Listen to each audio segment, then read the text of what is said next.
ರಾಜ್ಕುಮಾರ್ ಅವರ ಪ್ರಶಸ್ತಿ, ವಿಷ್ಣು ಸರ್ ಪ್ರಶಸ್ತಿ, ಈ ಥರ ಎಲ್ಲ ದೊಡ್ಡ ದೊಡ್ಡ ಪ್ರಶಸ್ತಿಗಳಿದೆಯಲ್ಲ, ಅದೇ ಥರ ಸರೋಜಮ್ಮನ ಹೆಸರಲ್ಲಿ ಒಂದು ಪ್ರಶಸ್ತಿ ಕೊಡಬೇಕು ಅನ್ನೋದು ಎಲ್ಲರ ಒಂದು ಅಭಿಮತ. 2 ಸತಿ ಜೂರಿ ಆಗಿದ್ದವರಲ್ಲ ಅವರು, ಸೆಂಟ್ರಲ್ ಜೂರಿ ಆಗಿದ್ದವರು 2 ಸತಿ ಅವರು.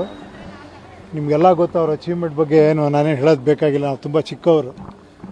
ಖಂಡಿತ ಸರ್ಕಾರ ಇದ್ರ ಬಗ್ಗೆ ಗಮನ ಕೊಡಬೇಕು, ಒಂದು ಪ್ರಶಸ್ತಿನ ಅವ್ರ ಹೆಸರಲ್ಲಿ ಸ್ಥಾಪಿಸಬೇಕು ಅಂತ ಕೇಳ್ಕೊತೀನಿ ಈ ಒಂದು ಸಂದರ್ಭದಲ್ಲಿ. ನಿಮ್ಮ ಒಡನಾಟ ತುಂಬ ಆತ್ಮೀಯವಾಗಿತ್ತು. ಅವ್ರ ಬರ್ತಡೇ ಟೈಮಲ್ಲಿ ಫ್ಯಾಮಿಲಿ ಕಂಪ್ಲೀಟ್ ಇಂಡಸ್ಟ್ರಿ ಬಂದಲ್ಲ. ಹೌದು, ನಮಗೆ ತುಂಬ ಒಂದು 20 ವರ್ಷದಿಂದ ನಮ್ಮ ಫ್ಯಾಮಿಲಿ ಫ್ರೆಂಡ್ಸ್ ಅವ್ರ ಫ್ಯಾಮಿಲಿ ಎಲ್ಲ. ಅದು ಎಲ್ಲದಕ್ಕಿಂತ ನಾನು ಹೇಳೋದು, ನನ್ನ ಜೀವನದಲ್ಲೇ ಪಿಕ್ಚರ್ ಸೆನ್ಸಾರೇ ಮಾಡೋಕ್ಕೆ ಸಾಧ್ಯ ಇಲ್ಲ, ಅನ್ಫಿಟ್ ಫಾರ್ ರಿಲೀಸ್ ಅನ್ನೋ ಟೈಮಲ್ಲಿ ರಿವೈಸಿಂಗ್ ಕಮಿಟಿಗೆ ಹೋದಾಗ ಇವರು ನನ್ನ ಒಳಗೆ ಕರೆದಿದ್ದ ರೀತಿಯೇ ಆಶ್ಚರ್ಯ. ಎದ್ದು ನಿಂತ್ಕೊಂಡು ಕ್ಲಾಪ್ಸ್ ಹೊಡೆದು ಕರೆದು ಏನು ಪಿಕ್ಚರ್ ಮಾಡಿದಿರ ಅಂತ ಫಸ್ಟು ಪಿಕ್ಚರ್ ಹೊಗಳಿದಂಥ ಮಹಾತಾಯಿ ಅವರು. ಹೊಗಳಿ ಪಿಕ್ಚರ್ನ ಸೆನ್ಸಾರ್ ಮಾಡಿಕೊಟ್ಟು, ನಾನು ಯಾವಾಗಲೂ ಅವ್ರು ಸಿಕ್ಕಿದಾಗೆಲ್ಲ ಹೇಳ್ತಾ ಇರ್ತೀನಿ, ನೀವಿಲ್ಲದೆ ನಾನು ಹೀರೋನೇ ಆಗ್ತಿರ್ಲಿಲ್ಲ. ಸೊ ಆ ಥರ. Thank you sir. Thank you.